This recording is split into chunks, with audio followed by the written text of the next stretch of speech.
Hi friends, welcome back to my channel Eshwar media.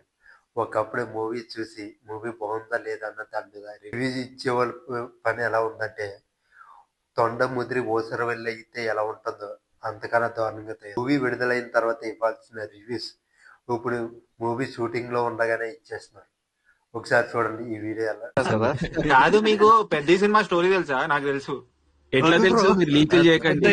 వద్దు bro, spoiler వద్దు bro. చేయను, నా మీద కేసేస్తారు చేస్తే. అదే but after listening to the story మీకే అనిపించింది అది చెప్పండి. యూ థింక్ బాగుంటది అలా అనిపించింది? డౌట్ నాకు అసలు ఆ ఎందుకు discussion ఇది అని చేయడమే. అనిపించింది. ఏంటి ఇలా ఈ స్టోరీతో నువ్వు ఈ సినిమా తీస్తున్నావు, మళ్ళీ ఆ చిక్రీలు గిక్రీలు అని పెట్టి అని. But Varanasi very well could be the first flop for Rajamouli అంటున్నా నేను అఫీషియలీ. మూవీ షూటింగ్ జరుగుతున్నప్పుడే మూవీ రివ్యూ ఇచ్చేస్తున్నారు. మూవీ ఎలా ఉంటుందో కూడా వీళ్ళే చెప్పేస్తున్నారు.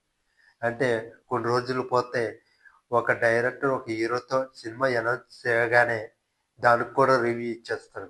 సినిమా ఎలా ఉంటుందో కూడా వీళ్ళే చెప్పేస్తారు. వీళ్ళ మూవీ రివ్యూస్ ఇచ్చిన వాళ్ళు కనీసం ఒక షార్ట్ ఫిలిం అయినా తీయగలరా? వీళ్ళు ఏదో 100 సినిమాలు డైరెక్షన్ చేసిన అనుభవం ఉన్నట్టు ఏ విధంగా ఉంటే సినిమా హిట్ అవుద్దో కూడా వీళ్ళే చెప్పేస్తారు. ఓ పని చేయండిరా, మీలో అంత దమ్ముంటే ఒక సినిమా డైరెక్ట్ చేసి చూపించండి. కనీసం 1000 మంది సినిమా బాగుందన్నా సరే మీరు చాలా గ్రేట్ అని ఒప్పుకుంటారు. మీకు సినిమా నాలెడ్జ్ ఉందన్నారు. మీకు సినిమాలు ఎందుకురా? కనీసం షార్ట్ ఫిలిం తీసి యూట్యూబ్లో కనీసం 1000 మంది అయినా మీరు తీసిన షార్ట్ ఫిలిం చాలా బాగుందని చెప్పే విధంగా మీ షార్ట్ ఫిలిం తీయండి. మేము ఒప్పుకుంటాం మీరు చాలా తోపు, చాలా సినిమా నాలెడ్జ్ ఉందని. తీయతో మాత్రం చేతకాదు. ఎప్పుడు చూసినా ఫిలిమ్స్ మీద పడి ఏడడం తప్ప. ఈరోజు టాలీవుడ్, వీళ్ళకి టాలీవుడ్ సినిమాలు అంటే ఇష్టం ఉండదు. అదే వేరే భాష నుంచి వచ్చే సినిమాలు అయితే వాహో సూపర్ అని చెప్పేసి పొగుడుతారు. అదే మన తెలుగులో వచ్చిన సినిమాలు ఏ హీరోయిన్ వీళ్ళు పట్టుతారే దాన్ని నెగిటివ్. తెలుగు సినిమాని చంపడమే వీళ్ళు మొదటి ఎజెండాగా పెట్టుకుంటారు. అది ఏ హీరో అయినా పర్వాలేదు. అది మహేష్ బాబు అయినా, పవన్ కళ్యాణ్ అయినా, జూనియర్ ఎన్టీఆర్ అయినా, ప్రభాస్ అని వీళ్ళు టార్గెట్ అవుతాయి.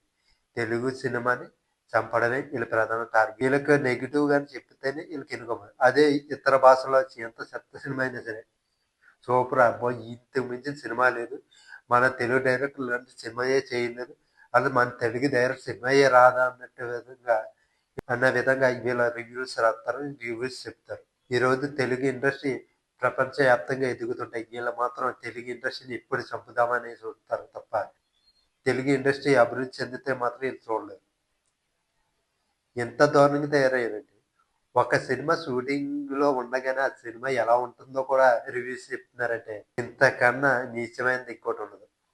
ఒకడు అంటాడు, వారణాసి సినిమా రాజమౌళికి మొదటి ఫ్లాప్ అంట. ఒరే నాకు తెలుగు అడుగుతాను, నువ్వేమైనా వారణాసి సినిమా రైటర్వా, లేకపోతే దగ్గర నుంచి కనీసం నువ్వేమైనా అసిస్టెంట్ డైరెక్టరా? నీకు ఎలా తెలుసు సినిమా ఎలా ఉంటుందని? ఇంకా షూటింగ్ అవ్వలేదు, ఇంకా ట్రైలర్ కూడా విడుదల కాలేదు, అసలు సినిమా కాన్సెప్ట్ ఏంటో కూడా ఎవరికి తెలియదు. అలాంటిది అది ముందే ఫ్లాప్ అని కూడా చెప్పేస్తున్నాను. ఇంత గొప్పగా తయారయ్యారు. వీళ్ళు పిచ్చి బాగా రోజు రోజుకి పెరిగిపోతుంది. ఈరోజు ఈ తెలుగు ఇండస్ట్రీకి నష్టం వచ్చేది పైరట్స్ వల్ల కాదు, వీళ్ళే పోస్ట్ ఒక ఆడియన్స్ సినిమాకి వెళ్ళాలనుకున్నా కూడా వీళ్ళు దిక్కుమాల రివ్యూలు ఇవ్వడం వల్ల ఒక ప్రేక్షకుడు థియేటర్కి వెళ్ళి సినిమా చేద్దాం అనుకున్న వాళ్ళు కూడా అక్కడికి ఆగిపోతున్నారు ఇలాంటి రివ్యూస్ వల్ల. ముందు అరికట్టాల్సింది పైరసీనో ఐబొమ్మనో కాదు, ఇలాంటి రివ్యూలు ఇచ్చేవాడిని ముందు అరికట్టండి. వీళ్ళ మీద సరైన యాక్షన్ తీసుకుంటేనే తెలుగు ఇండస్ట్రీ బాగుపడుతుంది.